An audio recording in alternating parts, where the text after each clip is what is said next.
DGP ದುರಂಕಾರ ಹೆಂಗೆ ಆ dress ಮ್ಯಾಗೆ ಅದು ಮನೆ ಮರ್ಯಾದೆ ಐತಿ ಅಧಿಕಾರಿಗೆ ಡ್ರೆಸ್ ಮ್ಯಾಗ ಹೆಂಗೆ ನೀನು ಇರಲಾರ್ದೇ ಹೆಂಗೆ ನೀನು ಈ ಸ್ಪಾಟಿಗೆ ಬಂದೆ IPS ಅಧಿಕಾರಿ ಅಂದ್ರೇನು ಏನು ಬೇಕಾಬಿಟ್ಟು ಯಾರೋ ಫೋನ್ ಮಾಡಿ ಹೇಳ್ತಾರೆ ಲಾಠಿ ಚಾರ್ಜ್ ಮಾಡ್ತೀರಾ ನಮ್ಮ ಮುಂದೆ ಬಂದು ನಿಲ್ತಾರೆ ಅರವಿಂದ್ ಬೆಲ್ಲದ ಮುಂದೆ ನಿಲ್ತಾರೆ ನೀವು ಎದ್ದು ಹೋಗಿ ಹೇಳ್ತಾರೆ ಲಾಠಿ ಚಾರ್ಜ್ ಮಾಡೋರು ನನ್ನ ಮಕ್ಕಳ ಆಯ್ತು ಪೊಲೀಸರಿಗೆ ಬೈತಾರೆ ನಮ್ಮಲ್ಲಿ ವಿಡಿಯೋ ಇದೆ ಹಂಗೆ ಗೃಹ ಮಂತ್ರಿಗಳು ಹೇಳಿದ್ರಲ್ಲ ಕಲ್ಲು ಯಾರು ಹೋಗಿದ್ರು ಮಾನ್ಯ ಗೃಹ ಮಂತ್ರಿಗಳು ಹೀಗೆ ಬಿಡಲಿ ಮುಂದೆ ಬೇಡ ನೀವು ಎಡಿಟೇಟ್ ಮಾಡ್ತೀರಿ ಪಾಕಿಸ್ತಾನ ಜಿಂದಾಬಾದ್ ವಿಧಾನಸಭೆಯಲ್ಲಿ ಓದೋದಂಥದನ್ನೇ ಎಡಿಟೇಟ್ ಮಾಡಿದ್ರಿ ಪುಣ್ಯಾಕಿ ಮಾಧ್ಯಮಗಳು ಗಟ್ಟಿಯಾಗಿ ದೇಶದ ಜೊತೆಗೆ ನಿಂತು ಅಂತೇಳಿ ಯಾವ ಅಯೋಗ್ಯ ನನ್ನ ಮಗ ಪಾಕಿಸ್ತಾನದ ಪರ ಘೋಷಿಸಿದ ಅವಾಗ ಸಿಗ್ಲಿಕ್ಕೆ ಸಾಧ್ಯ ಆಯ್ತು ಅಧ್ಯಕ್ಷರೇ ಇದೇ ಗೃಹ ಮಂತ್ರಿಗಳು ಹೇಳಿದ್ರು ಯಾರು ಪಾಕಿಸ್ತಾನ ಜಿಂದಾಬಾದ್ ಅಂದೆಲ್ಲ ತಳಿ ಇವತ್ತು ಹೇಳ್ತಾರೆ ನಮ್ಮಲ್ಲಿ ಪಂಚಮ ಶಾಲಿಗಳು ಕಲ್ಲು ಹೋಗೋಂಥ ವಿಡಿಯೋ ಇದೆ ಪೊಲೀಸರಿಗೆ ಅದು ನಿಂದ್ರಿ ಅದು ಮುಂದೆ ಹೇಳ್ತೀನಿ ಪೊಲೀಸರಿಗೆ ಅಧ್ಯಕ್ಷರೇ ನಾವು ಕಲ್ಲು ಹೋಗಿದ್ದೇವೆ ಪೊಲೀಸರು ಯಾರು ಅಲ್ಲಿ ನಮ್ಮ ಜಾತಿಯವರು ಅದಾರ ನಮ್ಮ ಜನಾಂಗದವರು ಅದಾರ ನಾವು ಪೊಲೀಸರ ಮ್ಯಾಗ ದ್ವೇಷಿಲ್ಲ ನಮ್ದು ಪೊಲೀಸ್ ಇಲಾಖೆ ಪೊಲೀಸ್ ಅಧಿಕಾರಿಗಳ ಮೇಲೆ ನಮ್ಗೆ ದ್ವೇಷಿಲ್ಲೇ ಇಲ್ಲ ನಾನಂತರೂ ನನ್ನ ರಾಜಕಾರಣ ಜೀವನದಾಗ ಯಾವ ಪೊಲೀಸ್ ಅಧಿಕಾರಿ ಕಡೆ ರೊಕ್ಕ ತಿಂದು ಟ್ರಾನ್ಸ್ಫರ್ ಮಾಡಿಲ್ಲ ಬೇಕಾದ್ರೆ ಹೋಗಿ ನೀವು CBI ಅನ್ಕೊಂಡು ಮಾಡ್ತಿದ್ರು ಮಾಡಿ ನಾನು ಯಾರ ಕಡೆಯಿಂದ ರೊಕ್ಕ ತಿಂದು ಪೊಲೀಸರ ಮಾಡಿ ಯಾವ ತೊಡಗಾಡ ಇನ್ಸೂರೆನ್ಸ್ ಮಾಡಿರಿ ಅದಕ್ಕೆ ನಾನು ಹೇಳ್ತಾ ಇದ್ದೀನಿ ಅಧ್ಯಕ್ಷರೇ ನಿನ್ನೆ ನಡೆದಂಥ ಘಟನೆ ಬರ್ಬರವಾದಂಥದ್ದು ಮಾನವೀಯ ಮೌಲ್ಯಗಳನ್ನು ಕಳ್ಕೊಂಡು ನಾವು ಎಂದಾದರೂ ಅಧ್ಯಕ್ಷರೇ ಪೆಟ್ರೋಲ್ ಬಾಂಬ್ ಉಪಯೋಗಿಸುವ ಈ ದೇಶದಲ್ಲಿ ಪೆಟ್ರೋಲ್ ಬಾಂಬ್ ಯಾರು ಉಪಯೋಗಿಸ್ತಾರೆ ಈ ದೇಶದಲ್ಲಿ ಕಲ್ಲು ಯಾರು ಉಪಯೋಗ ಮಾಡ್ತಾರೆ ಯಾರು ದೇಶದ್ರೋಹಿಗಳು ನಾವು ಅಂದ್ರೆ ನಾವು ಸುಮ್ಮನೆ ಕೊಂಡ್ರಪ್ಪ ಗೋಪಾಲಕೃಷ್ಣ ಸುಮ್ಮನೆ ಕೊಂಡ್ರು ಅಧ್ಯಕ್ಷರೇ ನೋಡಿ ಅಧ್ಯಕ್ಷರೇ ನಾನು ನಿಮ್ಮ ಕೈ ಮುಗಿದು ಪ್ರಾರ್ಥನೆ ಮಾಡ್ಕೋತೀನಿ ನಾವು ನಮ್ಮ ನಿನ್ನೆಯ ಹೋರಾಟ ಶಾಂತಿ ಇತ್ತು ಆ ಪೊಲೀಸ್ ಅಧಿಕಾರಿಯ ಪ್ರಚೋದನೆ ಆಗಿದೆ ಒಬ್ಬ ಅಧಿಕಾರಿ ಆ ಅಧಿಕಾರಿ ಇಲ್ಲೇ ಪೊಲೀಸ್ CPI ಏನೋ ಅದಾನೆ ನಾನು ನಿಮ್ಗೆ ಹೆಸರು ಕಳಿಸ್ತೀನಿ ಮನುಷ್ಯತ್ತಿಲ್ಲಾರ್ದೆ ವಿಡಿಯೋ ಇದೆ ನನ್ನ ಬಳಿ ಏನ್ರಿ ಅದು ಹೊಡಿದು ಇವ್ರೇನು ಮನುಷ್ಯತ್ವನೇ ಇಲ್ಲ ಸಾಯ್ತಾ ಇದ್ದಾನೆ ಪೂರ್ತಿ ರಕ್ತ ಬಂದಿದೆ ಅಲ್ಲಿವರೆಗೂ ಹೊಡಿದ ನಾನು ಅಧ್ಯಕ್ಷರೇ ಅವಾಗ ನನಗೆ ಭಾಳ ನೋವಾಯ್ತು ನಾನು ಕೈ ಎತ್ತಿ ನಾವು ಸಂಘಟನೆ ಮಾಡಿಯಪ್ಪ ನಮಗೆ ಹೊಡಿ ನೀವು ನಮ್ಮ ಮೇಲೆ ಸೇಡ್ ತಿರ್ಸೋರು ಪೊಲೀಸರಿಗೆ ನಾವು ವಿನಂತಿ ಮಾಡ್ಕೊಂಡೆ ತೋರಿಸ್ತೀನಿ ನಾನು ಅಧ್ಯಕ್ಷರು ಹಿಂಗೆ ಕೈ ಹಿಡ್ಕೊಂಡು ಎಲ್ಲ ಪೊಲೀಸ್ ಮುಂದೆ ಹೋಗಿ ನಿತ್ಯ ಗೃಹ ಮಂತ್ರಿಗಳೇ ಹೊಡ್ರಿ ನನಗೆ ನಿಮಗೆ ನಮ್ಮ ಜನರ ಮ್ಯಾಗ ಸಿಟ್ಟಿದೆಯಲ್ಲ ಅದನ್ನು ನಿಮ್ಗೆ ಯಾರು ಆದೇಶ ಮಾಡ್ಯಾರಲ್ಲ ಈ ಕಾರಿಡಾರ್ನಿಂದ ಹೋಗಾಗ ಮೇನ್ ಕಾರಿಡಾರ್ನಿಂದ ಇಳಿದು ಹೋಗಾಗ ಯಾರು ನಿಮ್ಮ ಫೋನ್ನಾಗ ಹೇಳಿದ್ರಲ್ಲ ನಮಗೂ ದಾಖಲೆ ಇದೆ ನೀವು ನಿಮ್ಮ ಅಧಿಕಾರ ಇದೆ ಅಂತ ಹೇಳಿ ನಿಮ್ಗೆ ಯಾವುದೋ ಒಂದು ದೊಡ್ಡ ಪ್ರಮೋಷನ್ ಬೇಕಾಗಿರ್ಬೇಕು ಏನು ಬೆಂಗಳೂರು ಕಮಿಷನರ್ ಆಗಬೇಕಾಗಿರ್ತೋ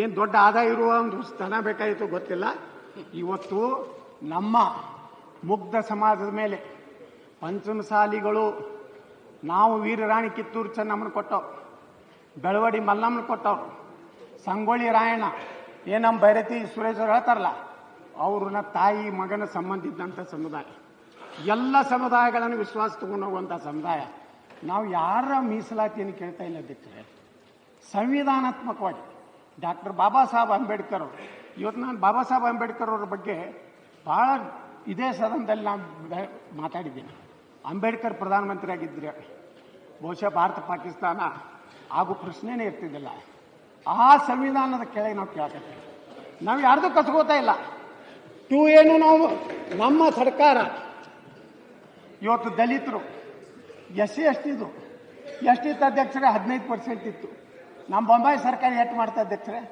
18% ಮಾಡ್ತಾರೆ 17% ಮಾಡಿದೆ ನಮ್ಮ ವಾಲ್ಮೀಕಿ ಜನಾಂಗದ ಪಾಪ ಎಷ್ಟು ವರ್ಷದಿಂದ ಹೋರಾಟ ಮಾಡ್ತಾ ಇದ್ದಾರೆ ಅಧ್ಯಕ್ಷರೇ ಅವ್ರಿಗೆ 7% ನಾವು ಮಾಡ್ತೀವಿ ಒಳ ಮೀಸಲಾತಿ ಮಾಡಿ ಸರಿಯಾಗಿ ನಾವು ಪ್ರಚಾರ ಮಾಡಲಾರ್ದಕ್ಕೆ ನಮಗೆ ಸೋಲಾಯಿತು ಈ ರಾಜ್ಯದಲ್ಲಿ ಇವತ್ತು ಒಳ ಮೀಸಲಾತಿ ಮಾಡಿದವ್ರು ನಾವು ಅದನ್ನು ಇಂಪ್ಲಿಮೆಂಟ್ ಮಾಡ್ಲಿಕ್ಕಾಗ್ತಾ ಇಲ್ಲ ಇವರಿಗೆ ಅದಕ್ಕೊಂದು ಕಮಿಟಿ ನೇಮಿಸಿ ಅದಕ್ಕೆ ಕಮಿಟಿ ನೇಮಿಸ್ತೀರಿ ಯಾರು ಪರ್ಸೆಂಟೇಜ್ ಕೊಟ್ಟಾರ ಯಾವ SC ರೈಟ್ ತಂದವ್ನು ರೈಟ್ ಕೊಡ್ರಿ ಲೆಫ್ಟ್ ತಂದವ್ನು ಲೆಫ್ಟ್ ಕೊಡ್ರಿ ಬಂಜಾರ ತಂದವ್ನು ಬಂಜಾರದ ಕೊಡ್ರಿ ಭೂಮಿ ತಂದು ನಾವು ಭೂಮಿ ಕೊಡ್ರಿ ಬಿಟ್ಟು ಅಧ್ಯಕ್ಷರೇ ಸುಪ್ರೀಂ ಕೋರ್ಟ್ ಜಡ್ಜ್ಮೆಂಟ್ ನ ಓದಿ ಸುಪ್ರೀಂ ಕೋರ್ಟ್ ಜಡ್ಜ್ಮೆಂಟ್ ವಿರುದ್ಧವಾಗಿ ಅವರು ದಯವಿಟ್ಟು I am on point of order ಇಲ್ಲಿ ಅವರು ಸುಪ್ರೀಂ ಕೋರ್ಟ್ ಜಡ್ಜ್ಮೆಂಟ್ ವಿರುದ್ಧವಾಗಿ ಮಾತಾಡ್ತಿದ್ದಾರೆ. ಅವ್ರ ಮಾತು ಸುಪ್ರೀಂ ಕೋರ್ಟ್ ಜಡ್ಜ್ಮೆಂಟ್ ವಿರುದ್ಧವಾಗಿದೆ. ಎಂಪರಿಕಲ್ ಡೇಟಾ ಬೇಕು. ಎಂಪರಿಕಲ್ ಡೇಟಾ ಅಂದ್ರೆ ಅವ್ರಿಗೆ ಗೊತ್ತಾ? ಒಳ ಮೀಸಲಾತಿ ಬಗ್ಗೆ ಮಾತಾಡ್ಕೂಡುದು ನೀವು ಏನ್ ಮಾತಾಡ್ತೀರಿ ಮಾತಾಡಿ. ಒಳ ಮೀಸಲಾತಿಗೂ ನಿಮಗೂ ಸಂಬಂಧ ಇಲ್ಲ. ಈಗ ಅವ್ರು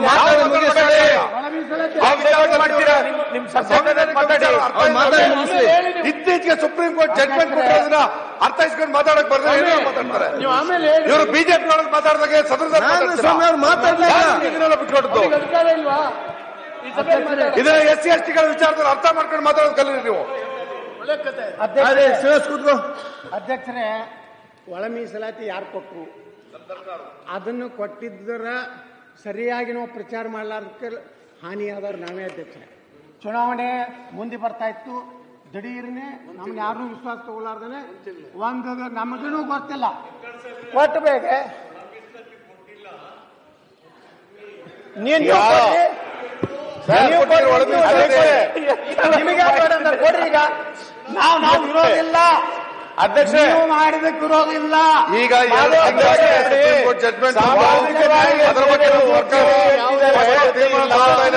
ಮೀಸಲಾತಿ ನೀವಿಲ್ಲ, ರಾಜಕೀಯ ಉದ್ದೇಶಗಳಿಗೆ ಮಾತಾಡ್ತೀರಿ ಅಷ್ಟೇ. ಇವ್ರ ಮಂತ್ರಿಗಳು ಮೀಸಲಾತಿ ನೀವು ಕೊಡಕ್ಕೆ ಬರೋ ನೋಡಿ. ಮೀಸಲಾತಿ ಅನ್ನೋದು ಒಂದು ಕೇಳಿ, ಮೀಸಲಾತಿ ಅನ್ನೋದು ಒಂದು ಅತ್ಯಂತ ಮಹತ್ತರವಾದ ವಿಷಯ. ನನ್ನ ವಾದವನ್ನು ಅವರು ತೀರ್ಮಾನ ತಗೊಂಡಂತ ದಿನ ಹಿಂದಿನ ಕಾನ್ಸ್ಟಿಟ್ಯೂಷನ್ ನರೇಂದ್ರ ಸ್ವಾಮಿ ಅವರೇ ಒಳ ಮೀಸಲಾತಿ ಕೊಡಕ್ಕೆ ಅವಕಾಶ ಇರಲಿಲ್ಲ. ಅವ್ರು ಮಾತಾಡಿ ಮುಗಿಸ್ಲಿ, ಮತ್ತೆ ಈಗ ಅದಕ್ಕೆ ಅವಕಾಶ ಇರೋದು. ಇಲ್ಲ ಅಧ್ಯಕ್ಷರೇ, ಅವರು ಒಳ ಮೀಸಲಾತಿ ಮಾಡ್ತಾರೆ. ಯಾಕೆ ಮಾಡ್ತಾರೆ? ಸಂಬಂಧ ಇಲ್ಲ ಅಧ್ಯಕ್ಷರೇ, ಒಳ ಮೀಸಲಾತಿಯನ್ನ ಮಾತಾಡ್ಲಿಕ್ಕೆ ಇವ್ರಿಗೆ ಯಾವ್ದು ಹಕ್ಕಿಲ್ಲ. ಈಗ ಮಾತಾಡ್ತಕ್ಕಂಥದ್ದು ಅವ್ರಿಗೆ ಮಾತಾಡ್ಲಿಕ್ಕೆ ಅವಕಾಶ ಇದೆ. ಅವ್ರು ಮಾತಾಡಿ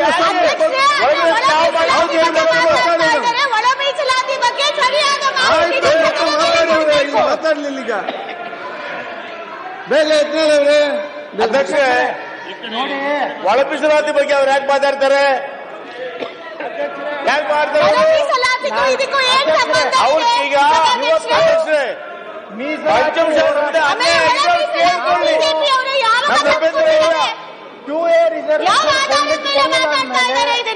ನಾವು ಅದನ್ನು ಕೇಳಿಲ್ಲ. 2A ಸಮುದಾಯಗಳಿಗೆ ಅನ್ಯಾಯ ಆಗಬಾರ್ದು. 2A 104 ಸಮುದಾಯಗಳಿಗೆ ನಮ್ಮ ಭಾರತೀಯ ಜನತಾ ಪಾರ್ಟಿ, ನಮ್ಮ ಪ್ರಧಾನಮಂತ್ರಿ ನರೇಂದ್ರ ಮೋದಿ ಅವರು, ಅಮಿತ್ ಶಾ ಅವರು, ನಡ್ಡಾ ಅವರು ಮತ್ತು ನಮ್ಮ ಮುಖ್ಯಮಂತ್ರಿ ಬೊಮ್ಮಾಯಿ ಅವರು ನನ್ನ ದಿಲ್ಲಿ ಕರ್ಸ್ಕೊಂಡ್ರು. ಈ ಪಂಚಮಸಾಲಿ ರಿಸರ್ವೇಷನ್ ಬಗ್ಗೆ ಚರ್ಚೆ ಆಯ್ತು ಅಧ್ಯಕ್ಷರೇ. ಅವಾಗ ಅಮಿತ್ ಶಾ ಅವರು ಒಂದು ಸೂತ್ರವನ್ನು ಕಂಡುಹಿಡಿದ್ರು. ಅವ್ರು ಏನು ಹೇಳಿದ್ರು ನಮಗೆ ಅಂದರೆ, 2A 104 ಸಮಾಜಗಳಿಗೆ ನಾವು ಯಾವುದೇ ಪರಿಸ್ಥಿತಿಯಲ್ಲಿ ಅನ್ಯಾಯ ಮಾಡಲಿಕ್ಕೆ ಸಾಧ್ಯ ಇಲ್ಲ. ಅದಕ್ಕೆ 2A ನಿಮ್ಮನ್ನು ತಗೋದಿಲ್ಲ. ಇದು 104 ಸಮುದಾಯಗಳ, ಅದರಲ್ಲಿ ಹಾಲಮತ ದೊಡ್ಡದು ಸಮಾಜ ಇದೆ, 104 ಸಮುದಾಯ ಅದಾವ. ಅವರಿಗೆ ಅನ್ಯಾಯ ಮಾಡಿ ತಗೋದಿಲ್ಲ, ಆಗೋದಿಲ್ಲ ಅಂತ ಹೇಳಿ ಹೊಸ ಸೂತ್ರ ಕಂಡುಹಿಡಿದ್ರು. ಸುಪ್ರೀಂ ಕೋರ್ಟ್ನಲ್ಲಿ ಮೊನ್ನೆ ಜಸ್ಟಿಸ್ ಗವಾಯಿ ಅವರು ಹೇಳಿದ್ದಾರೆ, can't give reservation based on religion. Supreme court ಬಹಳ ಸ್ಪಷ್ಟವಾಗಿ ಹೇಳಿದೆ, ಧರ್ಮಾಧಾರಿತ ಮೀಸಲಾತಿಯನ್ನು ಕೊಡಲಿಕ್ಕೆ ಸಾಧ್ಯ ಇಲ್ಲ.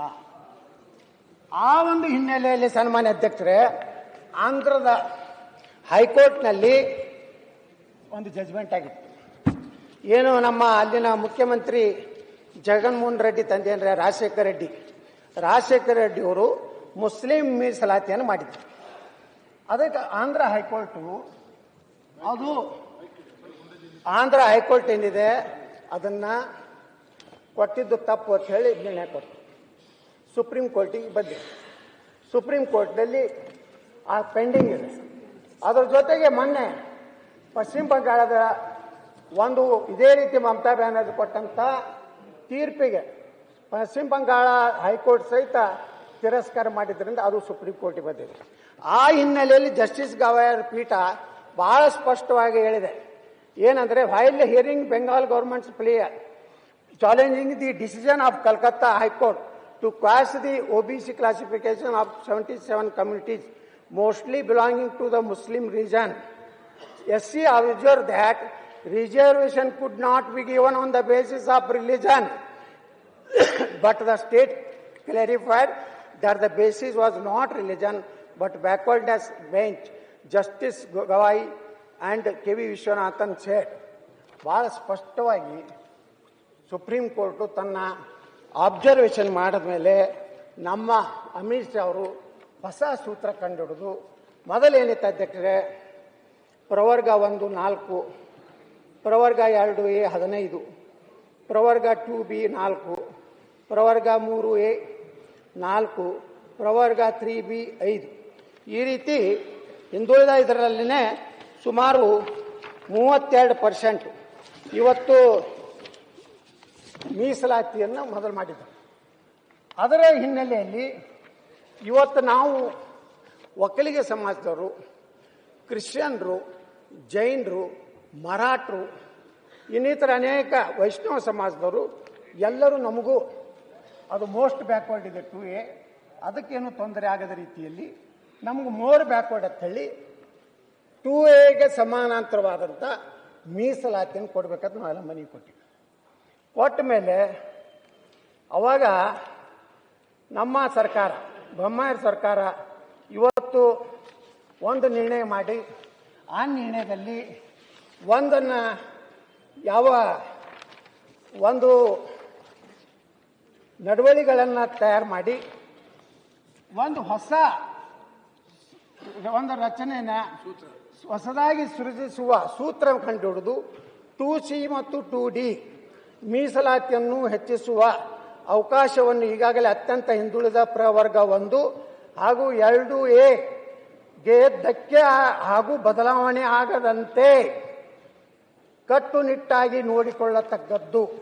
ಅಂದರೆ ಪ್ರವರ್ಗ 1ರಲ್ಲಿ ಹಾಗೂ 2Aದಲ್ಲಿ ಇರುವ ಸಮುದಾಯಗಳಿಗೆ ಅನ್ಯಾಯ ಆಗಬಾರ್ದು, ಅದಕ್ಕೆ ಯಾವುದೇ ರೀತಿಯ ಮತ್ತೆ ನಮ್ಮೆಲ್ಲ ಪಂಚಮಸಾಲಿ ಯಾವುದು ಸೇರಿಸಬಾರ್ದು ಅನ್ನೋ ಉದ್ದೇಶದಿಂದ ಅವತ್ತು ಬೊಮ್ಮಾಯಿ ಸರ್ಕಾರ ಪ್ರಧಾನಮಂತ್ರಿಗಳ ನರೇಂದ್ರ ಮೋದಿಯವರ, ಅಮಿತ್ ಶಾ ಅವರ ಮಾರ್ಗದರ್ಶನದಲ್ಲಿ ವಿಶೇಷವಾಗಿ ನಮ್ಮ ನಳಿನ್ ಕುಮಾರ್ ಕಟೀಲ್ ಅವರು, ಶೋಭಾ ಕರ್ಲಾಜ್ ಮಧ್ಯಸ್ಥಿಕೆ ವಹಿಸಿ ನನಗೆ ಅಮಿತ್ ಶಾ ಅವ್ರ ಮುಂದೆ ರಾತ್ರಿ 9:15 ಕೂತಾರು, ಬೆಳಗಿನ 3ವರೆಗೆ ನಾವು ಚರ್ಚೆ ಮಾಡಿ ಈ ನಿರ್ಣಯಕ್ಕೆ ಬಂದು ಅಧ್ಯಕ್ಷರೇ ಅಲ್ಲಿ ಹೇಳ್ತಾರೆ, ಆಂಧ್ರ ಪ್ರದೇಶದ ಈಗಾಗಲೇ ಹೇಳಿದ ಉಚ್ಚ ನ್ಯಾಯಾಲಯ ಏನು ಟೀಮ್ ಹೇಳಿದಾರೆ ಇತರರ ವಿರುದ್ಧ ಆಂಧ್ರ ಪ್ರದೇಶ ಸರ್ಕಾರದ ಏನು ಪಬ್ಲಿಕ್ ಏನು ಇದು ಇತ್ತು ಸಾರ್ವಜನಿಕ ಹಿತಾಸಕ್ತಿ, ಅದರ ತಳಗೆ ಈ ಒಂದು ಮುಂದುವರೆದ ಡಾಕ್ಟರ್ BR ಅಂಬೇಡ್ಕರ್ ಅವರ ನಿಲುವಿನ ಅನ್ವಯ 2B 4%ಅಲ್ಲಿರುವ ರಿಲಿಜಿಯಸ್ ಮೈನಾರಿಟಿಯನ್ನು ಹಿಂದುಳಿದ ಪಟ್ಟಿಯಿಂದ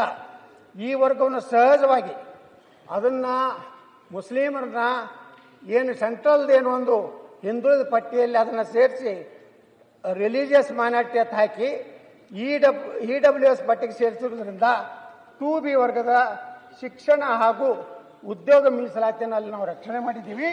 ಅದಕ್ಕೆ ಇವತ್ತು ನಾವು ಹೊಸ 2A ಮತ್ತು 2D ಸೃಜನೆ ಮಾಡಿ ಅಲ್ಲಿ ನಾವೇನು ವರ್ಗ 3ರಲ್ಲಿ ಇದ್ವಿ ಅಧ್ಯಕ್ಷರೇ, ನಾವು ಲಿಂಗಾಯತರು ಒಕ್ಕಲಿಗರಿಗೆ ಮೊದಲೇ ಸಿಕ್ಕಿತ್ತು, 4% ದೇವೇಗೌಡರು ಮಾಡಿದ್ರು, ಅವರ ಸಮುದಾಯದ ಒಂದು ಇದಕ್ಕೆ ಒಳ್ಳೆ ಕೆಲಸ ಮಾಡಿದ್ರು, ಅದನ್ನು ನಾನು ವಿರೋಧ ಮಾಡೋದಿಲ್ಲ. ಆ 3Bಯಲ್ಲಿ ನಾವೇನು ವೀರಶೈವ ಲಿಂಗಾಯತರು ಇದ್ದೀವಿ, ಅದರಲ್ಲಿ ಈಗಾಗಲೇ ಅರವಿಂದ್ ಬೆಲ್ಲದ ಹೇಳದಂತೆ ಕೆಲವೊಂದು ಲಿಂಗಾಯತ ಅನ್ನೋದು ಬರ್ಸೋದು ಬಿಟ್ಟು ನೇರವಾಗಿ ಹಿಂದುತ್ವ ಬರೆಸಿ ಅವರು 2Aಕ್ಕೆ ಹೋಗ್ಬಿಟ್ರು. ಲಿಂಗಾಯತಿಯಲ್ಲಿ ಬರ್ಸೋದವ್ರು ನಾವು ಆದಿ ಬಣಿಸಿಗರು, ಕೂಡೋಕಲ್ಲಿ ನಾವೇ ಹಿಂದೂ ಲಿಂಗಾಯತ, ನಾವು ಸಬ್ಕಾಷ್ಟೇ ಬರ್ಸಲಿಲ್ಲ, ನಾವು ಅಟ್ಟೆ ಉಳಿದು ಬಿಟ್ಟಿವಿ. ಅವಾಗ ನಮ್ಮ ಬೊಮ್ಮಾಯಿಯವರ ಸರ್ಕಾರ ಇದನ್ನೆಲ್ಲ ವಿಚಾರ ಮಾಡಿ ಇವತ್ತು 2C ಮತ್ತು 2D ಮಾಡಿ ಏನು 4% ಸಂವಿಧಾನದ ವಿರೋಧವಾಗಿ ಏನು ಕರ್ನಾಟಕದ ಹಿಂದಿನ ಸರ್ಕಾರಗಳು ಕೊಟ್ಟಿದ್ವಲ್ಲ ಅದನ್ನ ತೆಗೆದು ಇವತ್ತು 2% ಒಕ್ಕಲಿಗರಿಗಿರುವಂತ 4%ಗೆ 2% ಮಾಡಿ ಒಕ್ಕಲಿಗ ಜನಾಂಗದಲ್ಲಿ ಬರುವಂತ ಎಷ್ಟು ಜಾತಿ ಅದಾವ ನೋಡ್ರಿ ಇಲ್ಲಿ.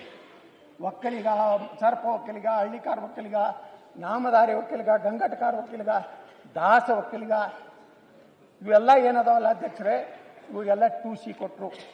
6% ಒಕ್ಕಲಿಗರಿಗೆ ಸಿಕ್ತು. ಮುಂದೆ ಬರೇ ಪಂಚಮಸಾಲಿಗಳೆಲ್ಲ ಅಧ್ಯಕ್ಷರೇ, ಬರೇ ಪಂಚಮಸಾಲಿಯವ್ರಿಗೆ ಬರೀ ನಮ್ಮ ಯತ್ನಾಳ್ ಬರೇ ಪಂಚಮಸಾಲಿ ಮಾತಾಡ್ತಾನೆ, ಹಿಂದೂ ಪರ ಮಾತಾಡೋದಿಲ್ಲ ಅಂತ ಹೇಳಿ ಕೆಲವೊಮ್ಮೆ ನಮ್ಮವ್ರ ಬಬ್ಬಿ ಹಾಕ್ಲಕತ್ತು. ಇದರಲ್ಲಿ ನಾವು 2Dದಲ್ಲಿ ನಮ್ಮ ನರೇಂದ್ರ ಮೋದಿಯವರ ಒಂದು ವ್ಯವಸ್ಥೆಯಿಂದ ಇವತ್ತು ನಮ್ಮ 2Dಯಲ್ಲಿ ನಮ್ದು 5% ಇತ್ತು ಅಧ್ಯಕ್ಷರೇ 3B ಅತ್ತೆ. ಅದನ್ನೇ ಏನು ಮಾಡಿದ್ರು 2D ಮಾಡಿ ಅಲ್ಲಿ 2% ಅನ್ನ ನಮ್ಗೆ ಕೊಟ್ಟರು, 7% ಆಯ್ತು. ಅದ್ರಾಗ ಯಾರ್ಯಾರು ಓದಿವ ಅಧ್ಯಕ್ಷರೇ? ಲಿಂಗಾಯತ ಒಳಗೆ ಗೌಡ ಲಿಂಗಾಯತ ಮೈಸೂರು ಭಾಗನಾಗ ಬರೋರು, ಮಲಯಗೌಡರು ಮಲೆನಾಡು ಶಿವಮೊಗ್ಗ ಭಾಗದಲ್ಲಿ ಬರೋರು, ದೀಕ್ಷಾ ಲಿಂಗಾಯತರು ಹೈದರಾಬಾದ್ ಕರ್ನಾಟಕ ಭಾಗದಲ್ಲಿ ಬರೋರು, ಪಂಚಮಸಾಲಿಗಳು ನಾವು